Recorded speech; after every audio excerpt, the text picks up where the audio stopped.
Thanks, Richard. Good afternoon, everyone. Hope you're all reinvigorated now and I can try wake anyone up that might be drifting off, but stick with us. Thanks for sticking with us this far.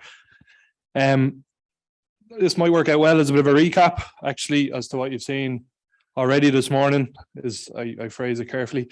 But I suppose if you're seeing something here again, I'm trying to reinforce that point. And if you weren't familiar with it before, hopefully you'll certainly be familiar with it now. So just touching on the overall legislation again, all I'm going to emphasize on this, again, it's our 225 of 2013, which provides for, again, the 31 building control authorities as market surveillance authorities, and 682 of 2020, which provides for ourselves, the NBC&MSO through DCC, Dublin City Council, as the national market surveillance authority or the lead authority in the country. So part one, I'm going to run through market surveillance of construction products and inspections, basically in practice. And Joe will take that on further to the latter stages, ICSMS and all the good things that come with that. So again, just touching on some regulations again, 1020 of 2019, I've highlighted it there, it shall perform. It's not may, it's not might. It applies to all building control market surveillance authorities, applies to ourselves. It's not a might, it's not a maybe, it shall, you must. You might ask why and what. Well, what is it? What is the reason for promoting compliance? Well, it's simply put, systematic approach, it's standardized. It's not just standardized in the country, it's not national, it's also across the EU 27 member states. And why do we do it? Well, it's to implement that consistency. And at the same time, we're independent, we've no bias, we've no affiliations to economic operators, so it's that independence. Authorised officers, as I mentioned there, if you're in the MSO, you're delegated through 682. That's where your delegation and appointment as an authorised officer comes from. Building control authorities, it's through 225 of 2013. On paper, that's what one of those delegation and appointment letters looks like. There's one there for myself and for my colleague Joseph. Something that has already come up today as well, to guidance documents as an authorised officer to help you implement your market surveillance. Obviously, the EU side of things is the good practice for market surveillance. And then the guidelines for market surveillance authorities, which is a more condensed version, more streamlined version of how we implement our inspections out in the field. And I'll be running through that very shortly.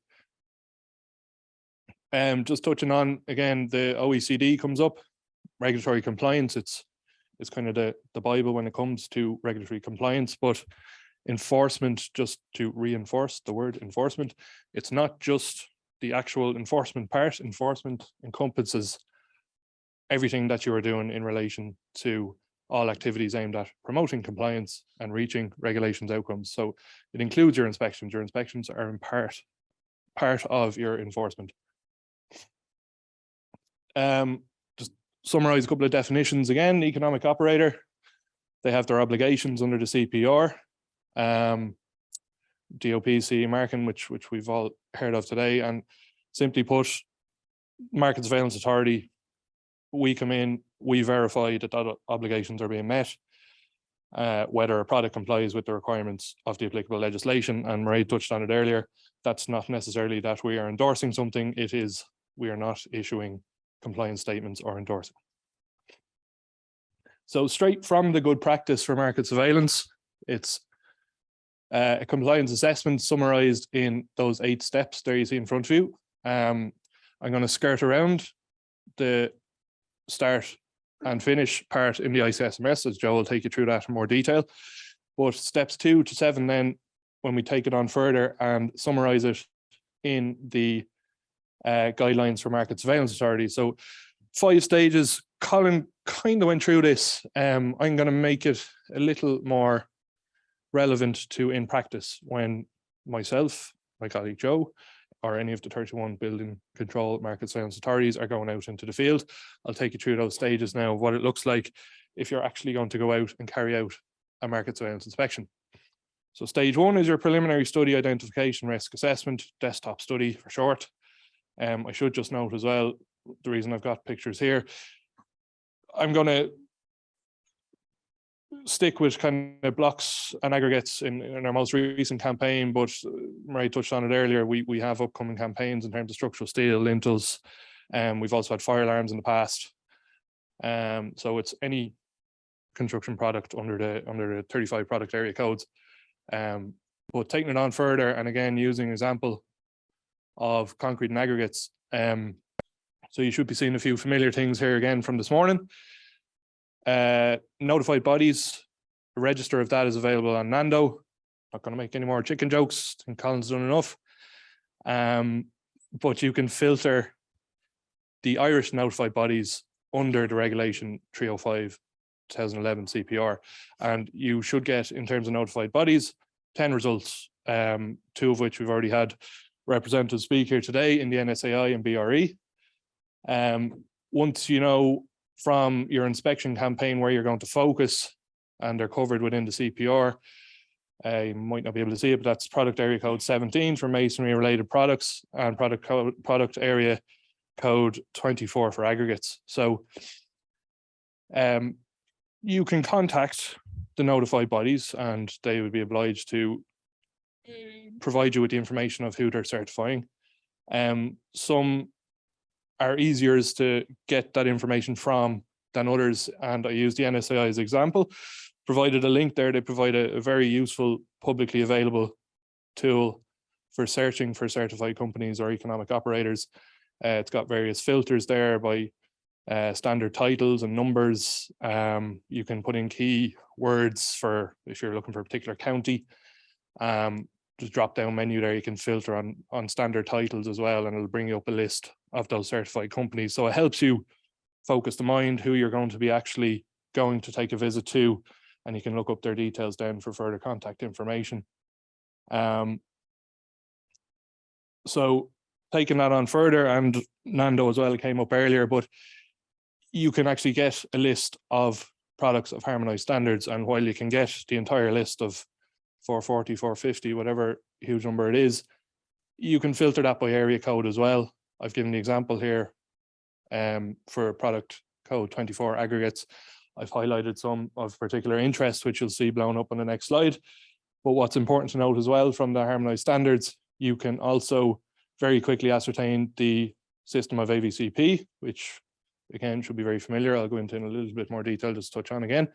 Product type, intended use, and that's going to feed into spitting out what standards you want to look at. So I've highlighted in terms of this campaign, you 771, obviously, 12620, 13242, 13043, and 13139. And most of these have corresponding national provisions, or the SR standard recommendations, all available to purchase on standards.ie. I've put a link for that there. When all this does go up on a PDF afterwards, you can take what you need from it. That's what they look like again. And what they also help you with, and what we need to focus in on, is those essential characteristics. So I've given a snip of 7713, which is the harmonized standard.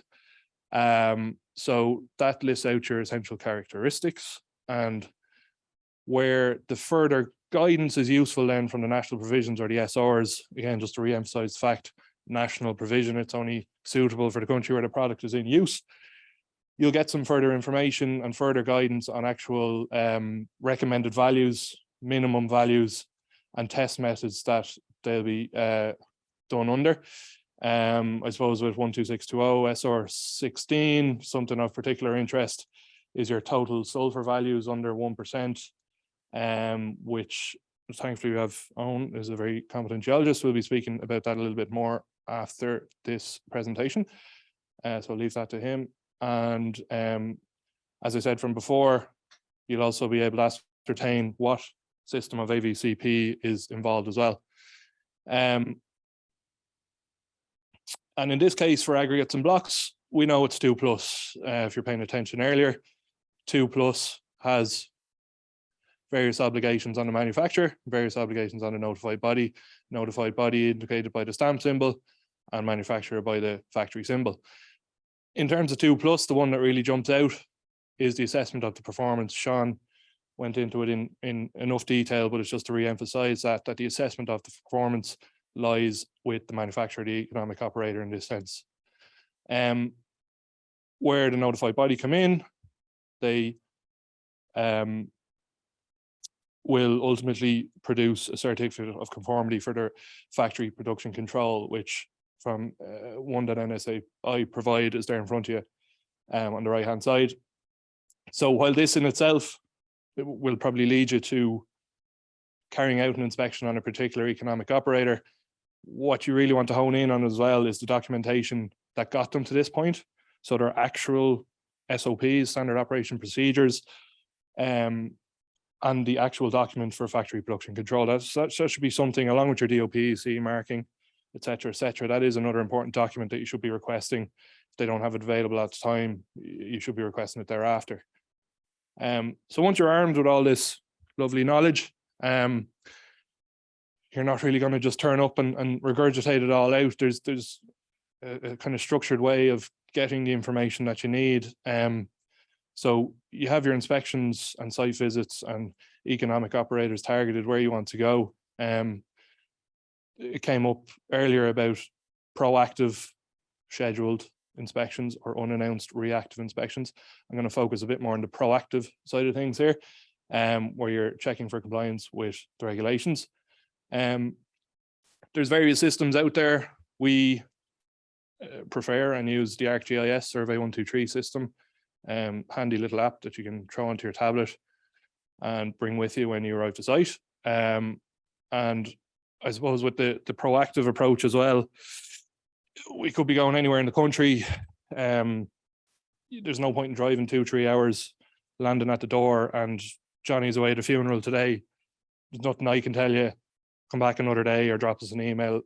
The proactive approach is picking up the phone, get Johnny the day or two before, and see when he's available. Make sure you're meeting the right man, be it a quality manager, a technical manager, an economic operator, lead, competent person. That's who you want to speak to. That's who you want to take through all of the information that you're looking for. So arriving on site then, these are just a few extracts from the actual app from ArcGIS. If you're familiar with ArcGIS or any system, whatever way you want to record your inspections, it's a very good tool. You can customize the questions. It helps keep you on track. I mentioned you have all this information. You might land, if you don't have it structured out in such a way, you might miss something. This keeps you on track, keeps the focus. There's a nice flow to it in the questions that you ask, starting off with the simple stuff of location, who you're meeting, CE markings and DOPs. If they have, hopefully have a few examples that they can produce there on the spot, it means they're on the ball. Moving forward, obviously, when you land on site, I should re-emphasize the fact that you although it is a proactive announced inspection, you need to make sure you have your identification. You have those delegation papers that I mentioned. Any relevant information notes, I'll show a screenshot of if it's a current inspection campaign that you're carrying out. And depending on where you're going, your full PPE. As you can see there, everyone's geared up. If it is a potential health and safety issue on your visit, that you're prepared for that as well. Obviously your tablet then as well. Any colleagues, as was mentioned, we often will take samples. Those samples could be a bit of weight to them. You might need someone to help you lift it into your car, your van, whatever it is. So a couple of things to note there. Again, this is just the app keeping you on track. I suppose you might want to be aware of where you're carrying out this inspection as well. Yes, you've contacted someone, you're going to meet them, where you're going to meet them. Depending on the economic operator, what they're doing, where you're landing, it could be one man in a hut at the gate. It could be a long drive, winded drive into an office complex. It's good just to know where you're going, that you're not just sitting outside the gate waiting around for someone to come by. You want to look professional here. You're carrying out an official market surveillance inspection. So little things like that, that if someone hasn't actually gone out and done this in the field, it's something to be aware of. The more prepared you are, the more site ready you are, the easier this is going to flow. And just run through the last few questions then, as was touched on earlier. You're taking photographic records. Contrast isn't great on these now, but it might be coming out a bit clearer online. But it's just to make sure that you are picking up all that relevant information. Because when you get back to the office then at stage 3, in good scenarios, you will have picked up everything that you need. Very unlikely that you will. You don't want to be there all day either. Depending on what you have lined up, you might try to get to a couple of different economic operators' premises that day. So it's really, you're just touching on what they have, and then it's a full request for information, which we've mentioned a few times now, is that section 12.3 of SI 225/2013. That's what one looks like. It's a template that we have. It looks very formal, but ultimately it is simply put a request for further information, and it lists out all the documents that you need. We provide that information out on the day that a copy can be given. This is the recent campaign again that we've carried out.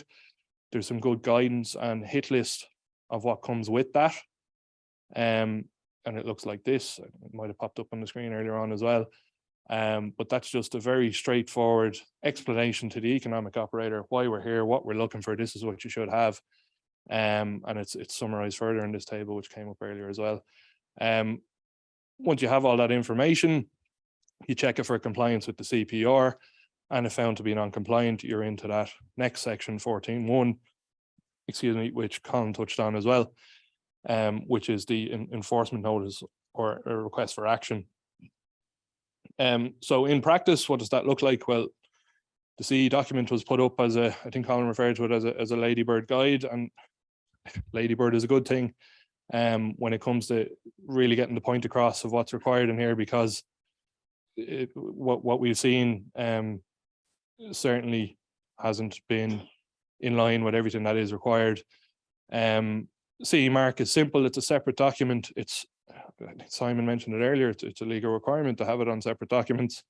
It's not something that we've seen that happens all that often. You would be surprised, but it's supposed to be a condensed version of DOP. It's all the important required information, the relevant information. If you want your essential characteristics and everything else, you refer to DOP for this. It's small for a reason. It can fit on any product, as Mairead said. It can go as small as a wire, and once that relevant information is on there, that's your CE mark.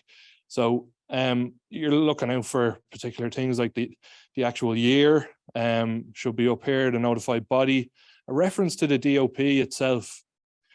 That's one we've seen kind of falls between the lines a lot. First of all, and you'll see it in a couple of my examples, the DOP isn't assigned a reference in the first place. And then if you don't have a reference for your DOP, how are you going to refer back to it on the CE mark? So that's a kind of fundamental stumbling block that we've seen. And Ladybird, it's there. It's not hidden information. It's very readily accessible. And that's just one good example that we've seen. It's very in line. I put it up there. It's readily available, downloadable off the Economic Operator's website. Similarly, then with the declaration of performance, of how this should tie back. So again, this is taken from that guide to CE marking. Very straightforward. ABCD 1 to 8. What you should have, and very clearly sets out how to do that as well.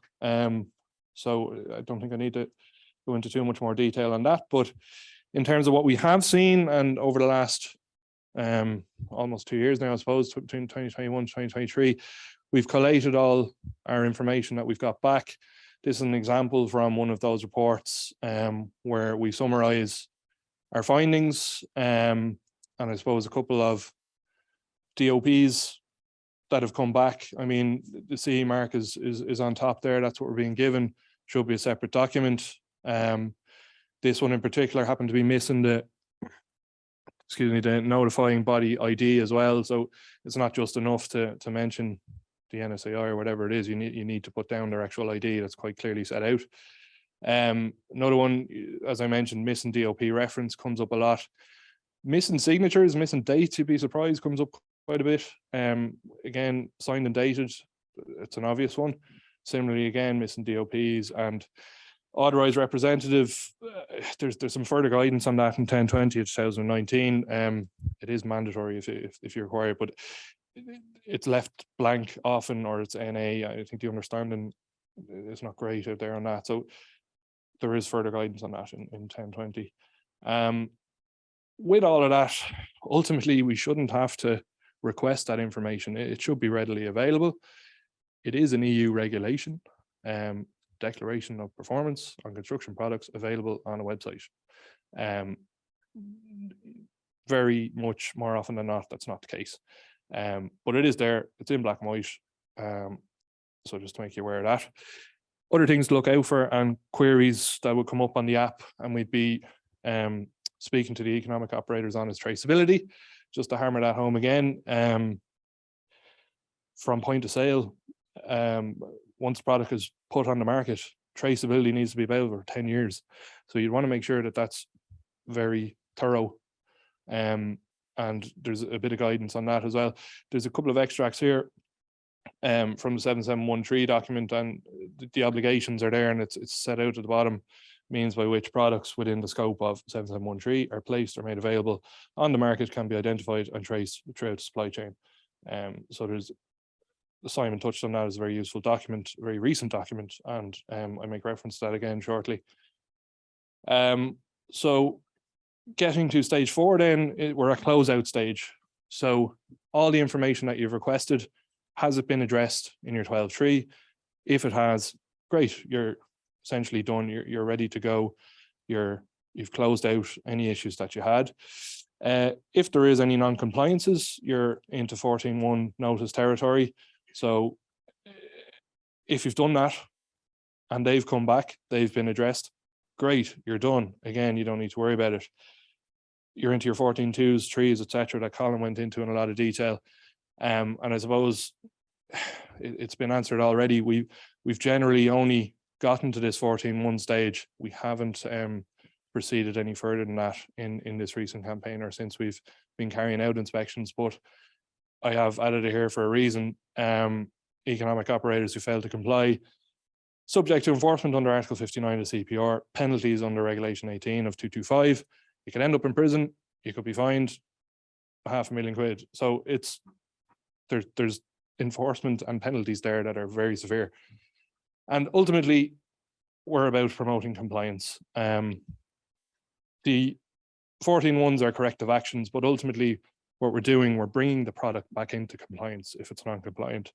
And that's the 14.1, as we've said, has been very effective in doing that because we have not had to proceed any further.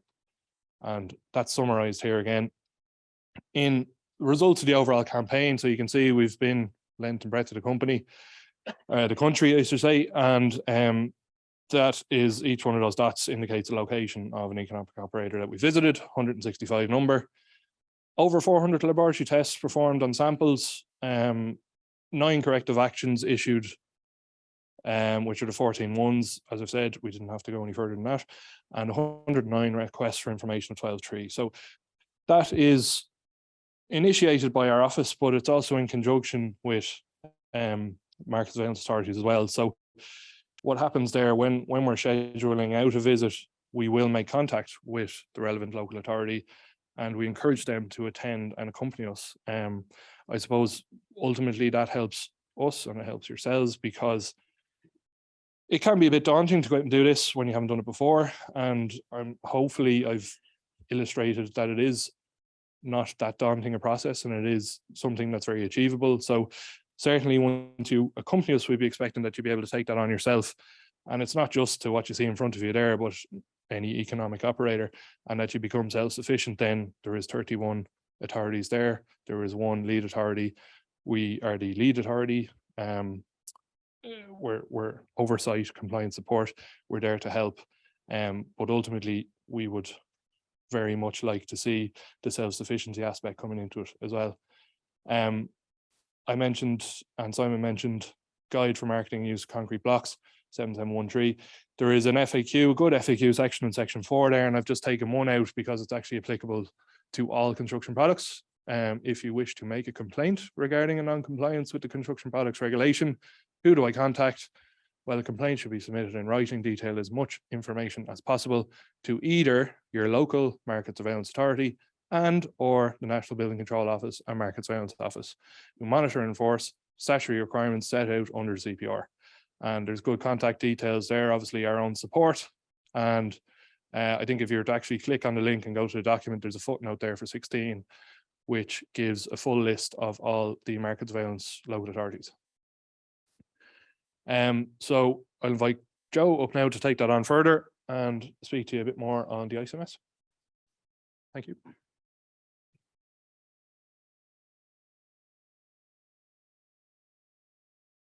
Thanks, Paul. My name is Joseph Carton. I'm responsible for promoting compliance for market surveillance and also the gatekeeper for the information exchange. I've got Richard making a few signs over at me, so he either has a bad case of indigestion or he wants me to get through this very rapidly.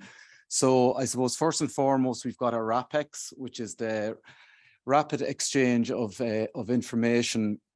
So I suppose the two main points to take out of this is that the RAPEX itself relates to non-food consumed products, and also the fact that it relates to products placed in the market beyond the territory of the market surveillance in Europe.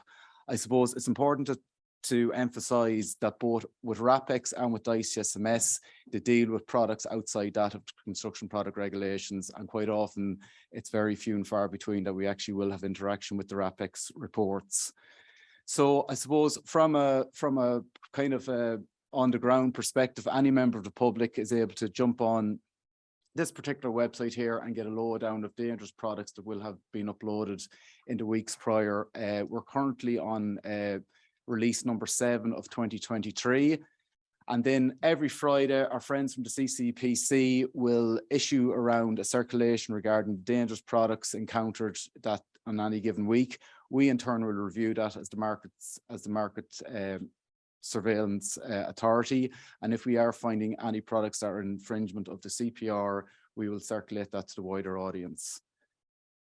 So the ICSMS, I was going to ask for a show of hands as to how many people are registered on this, but I didn't want to see a Mexican wave occurring. So I have been speaking to a few of your members during dinner and whatnot, and I suppose the general feel out there is that it can be a quite complex, non-user friendly mechanism, but if we'll go on to it in greater detail regarding logins later on, and it's just a bit of trial and error will eventually get you there. So the background to ICSMS: on the 16th of June 2021, the EU Commission published a clarification note regarding Article 34 and the effect as to when, where and when upload to ICS must occur. Item number 1 was where an in-depth compliance check has occurred. Personally, I wouldn't include for the in-depth, be it even a compliance check would be my thinking that it could be uploaded. And then secondly, item number 2, we've been notified of the suspension of release for free circulation. By and large, it would be item number 1 to date, onto which we upload onto the ICSMS. So in the same way, we're looking for the economical operators to buy into our construction product market surveillance campaign. We need you guys as market surveillance officers to buy into the ICSMS, to log in, to become familiar with it, and just do an overall run through of the system itself. With regards to the points that need to be uploaded, really only A, B and C will be applicable in a day-to-day market surveillance campaign such as myself and Paul are running at the coalface.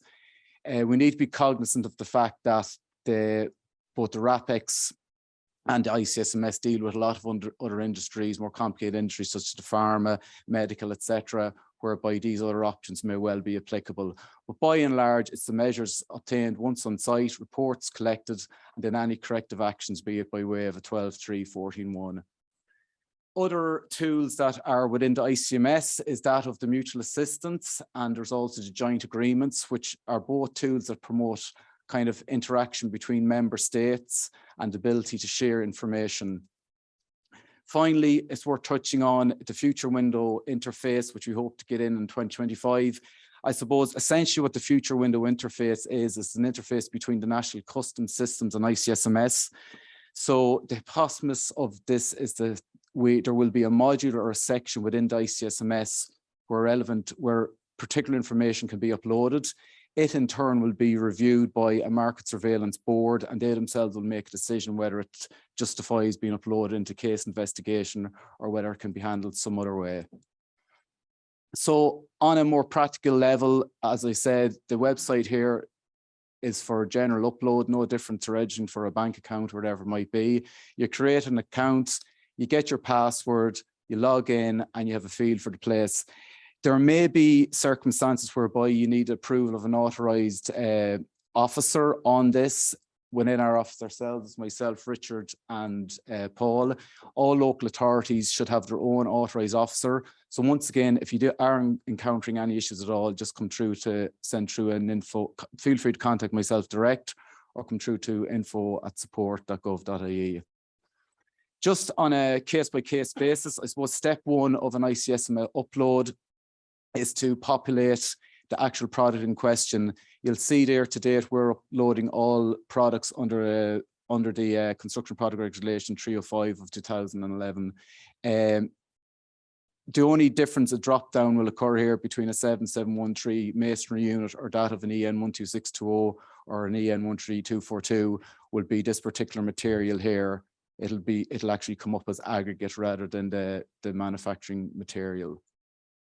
Once we have the economical operator or the case investigation set up preliminary, we have the detailed economical operator. That is very straightforward. Once again, will just consist of the relevant address, air code, email and telephone number. And once we have that economical operator populated into the system, they'll be there forever and a day. So any further CIs or indeed PIs that you upload, this will already be pre-populated and it'll just be a drop down there. So you just have to fill it in once. I suppose once the economical operator is set in, we do a full, I suppose it really ties in with stage 5 of Paul's presentation, whereby once we have the economical operator set up, we do a full review of the DOPs and the C markings. It's not shown here, but there's a full drop down consisting of intended use, authorized representative, the date, DOP. We do a tick, tick, tick, ticks. If we find that all items aren't in compliance, it will remain in draft up until such time as we get it corrected by the economical operator in question. Further to that, we upload the C markings as well and any other further documentation. And I suppose one other aspect of the ICSMS, which people mightn't be overly familiar with, is actually can be used as somewhat of a storage portal as well. Any previous testing or documentation that we receive can be also uploaded onto this, as can any 12.3s or 14.1s that might have been issued out to the economical operator. And then finally, we just have an overview of case investigations uploaded to date. I started with the company in May 2021, for which we had no CIs uploaded, and now we're just shy of 100 number CIs. So as you can see, this particular one is for the 7713, but you can also, once you all register tomorrow, which I know you will, you can go in and you can check for your SR16s, your SR21s, etc. And once again, it'll give you the population down here before. And by clicking any of these, it straight away will bring you to the DOP C marking, and in the future, the testing results associated with this particular case investigation. So that's really all from myself and Paul, short and sweet. And